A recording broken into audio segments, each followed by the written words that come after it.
Now, it's not only the shipping itself, there's also taxes, duties, and other things that come into play when you ship internationally. Talk about this a little bit more so that our listeners can understand what costs are actually coming to the sales price.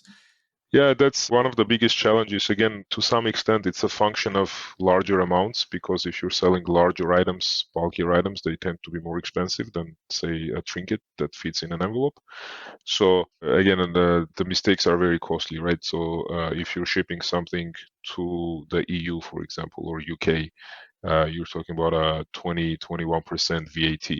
So how do you calculate it? How do you make sure it's calculated properly?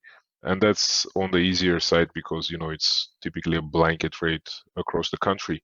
Whereas if you're trying to calculate import duties, now you're getting into all sorts of complicated customs classifications, and there you can have a lot of challenges. Think of all the recent news with tariffs in the United States. How do you calculate the correct tariff? How do you collect it?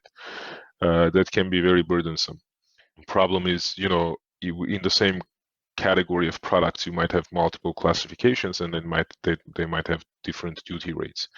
And when you're shipping something big and bulky, the last thing you want is it arriving to the destination country and the customer refusing it because they get like an unexpected duty bill, or either because you didn't calculate it or estimate it to begin with, they had no idea they have to pay this, or if you calculate it but it was incorrect, right? So if you sell like a $10,000 machine to a customer in Europe and it arrives and all of a sudden they get a call and they're told they have to pay $2,000-3,000 in duties and taxes, that could be very shocking, right? So I guess it's a big challenge to solve.